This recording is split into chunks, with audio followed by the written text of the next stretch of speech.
皆さんごきげんよう、上川薫です。今回取り上げる話題は、前半でウクライナ情勢、後半では新たな戦争の火種について解説しておこうと思います。後半でお話しするのですが、新たな戦争についてはまだ発生するとは確定はしていません。ただ、その可能性が徐々に高まりつつあり、実際に戦争になるかどうかは一旦横に置いとくとしても、そのような動きがあるんだなといったことを今のうちに知っておくのが良いでしょう。何も知らないで始まったかと思うよりも、事前にある程度知識を入れた上で、ついにやってきたかぐらいの感じで見ることの方が、よほど精神的には良いものです。それでは次の戦争についての話は後半に送るとして、まずはウクライナ情勢の話から始めましょう。まず今日入ってきた攻撃のニュースでは、ニジネカムスクという場所に石油精製施設があり、これを攻撃したとのことです。現地からの映像はこちら。施設の中枢部分がかなりの大炎上をしています。同じ施設のちょっと遠い場所からの映像。こちらの映像でもやはり同じ場所が火災を起こしています。攻撃に用いられたのは先ほども紹介した飛行機型のドローンだったようです。一方で、巡航ミサイルフラミンゴを使った攻撃はロシアのオリオールに対して行われたもののようです。キーウポストより11月13日木曜日の早朝、ロシアの都市オリオールで複数の爆発が発生。ウクライナがロシア領土奥深くの標的に向けて長距離フラミンゴ巡航ミサイルを発射したと報じられた。ロシアの防空ミサイルは飛来するミサイルの迎撃を試みたが、大きな破片が夜空を燃え盛るように飛び、住宅の中庭に墜落する様子が映っている。映像には燃え盛る破片が駐車中の車の間を落ち、アパートの建物からわずか数メートルの地点に落下する様子が映っている。このように巡航ミサイルフラミンゴの攻撃によっては石油精製施設の攻撃成功とはならなかったようです。しかし、その他の従来ドローンによる攻撃においては、ウクライナ軍はクリミア半島における石油貯蔵施設、ヘリコプター駐機場、モロフスキー飛行場の無人機保管準備施設、エフパトリア近郊の防空レーダーなどの攻撃を行ったとのことです。ですから、慣れていない巡航ミサイルの使用よりも、性能は低いけれども慣れている兵器の攻撃の方が成果を上げているという状況に陥っているようです。ちなみに新型巡航ミサイルフラミンゴの製造については予定よりも生産軌道に乗るのが遅れているそうです。従来の予定では年末頃に向けては生産が軌道に乗り、本格的な使用といったものがどんどんと始まる予定でした。ですからおおよそスケジュール的には2から3ヶ月程度は生産能力の拡充が追いついていないようです。ただ戦争中の国産兵器の投入ですから、十分なテストを繰り返すというよりも実戦投入しつつ問題点を洗い出して回収を行い、その上で効果を確かめていくといったことにどうしてもなるでしょう。そもそも巡航ミサイルフラミンゴはアメリカの使っているトマホークミサイルのような非常に高性能、それでいて破壊力抜群といったものを目指すものではなく、価格が安い中において十分な成果を得られれば良いという、いわゆるコストパフォーマンスの良い兵器としての開発が続けられています。100兆円以上の軍事費を持つアメリカと同様にして、とにかく金がかかっても良いから高性能なものを求めるというのではなく、ウクライナの国力に見合った兵器で、それでいて目標としている石油精製施設などに対する攻撃力抜群であれば、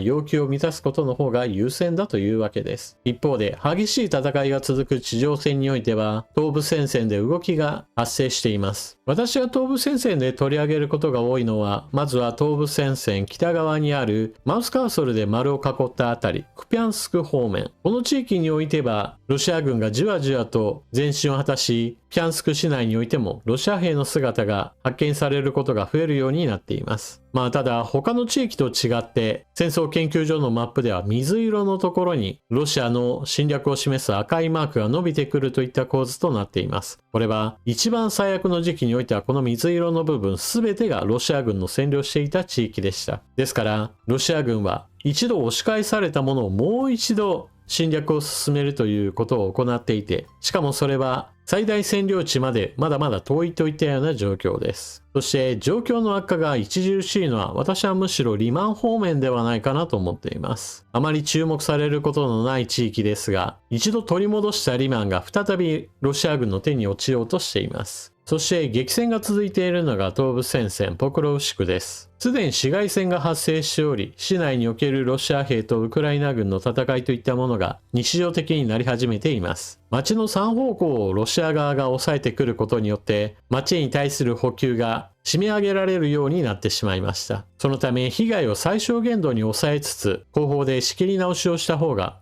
基本的には良いでしょう。ただし、この地域においてはなかなかそうした守りやすい地形や町といったものがなかなかないこともあり、じわじわとロシア軍の前進が続いている状況です。この進軍速度であれば、ドンバス州全体を制圧するにも4年程度はかかると見られていますから、その間にどれだけロシア兵をウクライナがすりつぶし、また同時にロシア本国に対する打撃を与えるかに、この戦争の趨勢はかかっています。続いて、急激にきな臭い状況となりつつあるのが、アメリカによる軍事力の行使、その懸念が高まっています。アメリカ空母打撃軍が到着、ベネズエラ国民に広がる不安と猜疑心、マドロ支配所が狙いとの見方も、アメリカで最も高度な空母、ジェネラルフォードを中核とする打撃軍が中南米地域に到着し、アメリカとベネズエラの間の緊張が一段と高まっている。空母打撃軍到着の翌日、ベネズエラの首都カラカスでは市民たちが不安から猜疑心まで様々な感情を口にした。アメリカ海軍によると、ジェネラルフォード空母打撃軍はカリブ海で2ヶ月前から麻薬密輸船の攻撃を行っている他の艦艇の支援に当たる見通し。アメリカ政権は派遣戦力を増強する目的について、アメリカへの麻薬流入ルートの拡乱にあると説明しているが、ベネズエラ政府はアメリカの本当の狙いは政権転覆だとの見方を示す。一部のアメリカ当局者は内々にベネズエラのマドロ大統領の排除が戦略の狙いだと認めた。こうした見方についてベネズエラの市民はアメリカはそういった形で干渉すべきではないのではないか、行き過ぎだと思うと語った。販売員のホセさんは差し迫った脅威があるとは思わないものの、人々はまるで何も起きていないかのように振る舞っていると語る。私たちは好戦的な国ではない。これまでもそうではなかったし、この国の誰もそういった事態に備えていないと思う。今後もそうだろう。アメリカとベネズエラの間では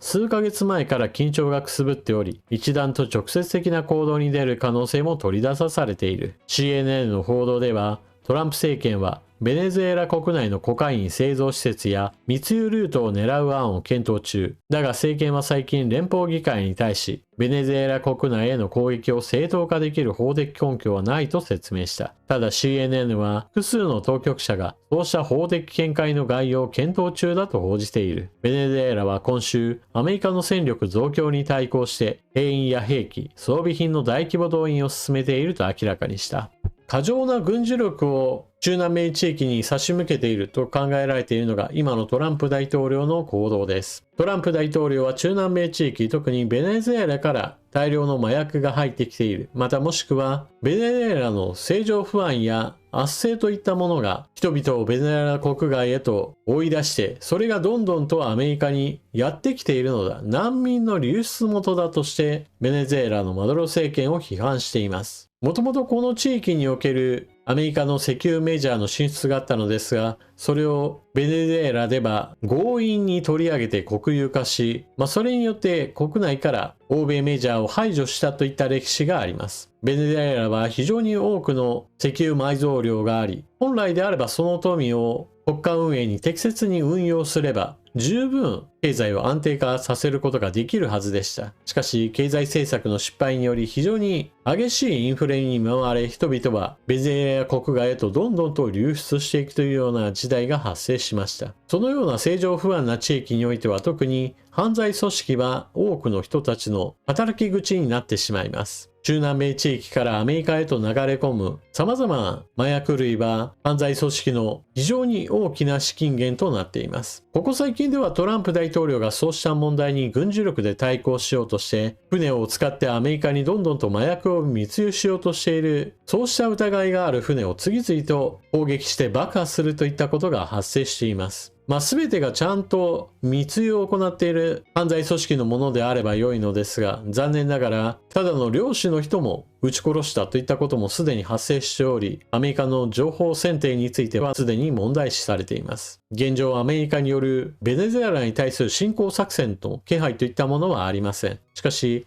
アメリカ国内においては、ベネズエラ国内の麻薬製造拠点に対する巡航ミサイルを撃ち込むのではないかといった話などもすでに登場していますし、この地域に展開しているのは空母打撃群だけではなく、強襲揚陸艦のようなものも参加していることから、果たして犯罪組織に対する圧力だけではないのではないかという疑いが高まっているのです。トランプ大統領だったらやりかねないといった意味で、こうしたミサイル攻撃や空爆といったものが起こりうるといったことはちょっと頭の片隅に置いておくと良いでしょう。もはや戦争が日常化した国際情勢下ですから、トランプ大統領がそうしたミサイルを撃ち込んだり空爆をしたとしても、さして誰も驚かないような状況になりつつあります。このような軍事力行使が珍しくもない状況といったものは、日本にとっては非常に危険な状態を意味します。だからこそロシアによるウクライナ侵略といったようなものについては、さっさとロシアを叩き潰して侵略する国に全く何のメリットもない、そうしたことを見せつけておくといったことが今後の抑止には役立つわけです。というわけで今回の動画はここまで。最後までご視聴いただきありがとうございました。チャンネル登録していない方はぜひともこの機会にチャンネル登録よろしくお願いします。それでは次の動画でまたお目にかかりましょう。またね。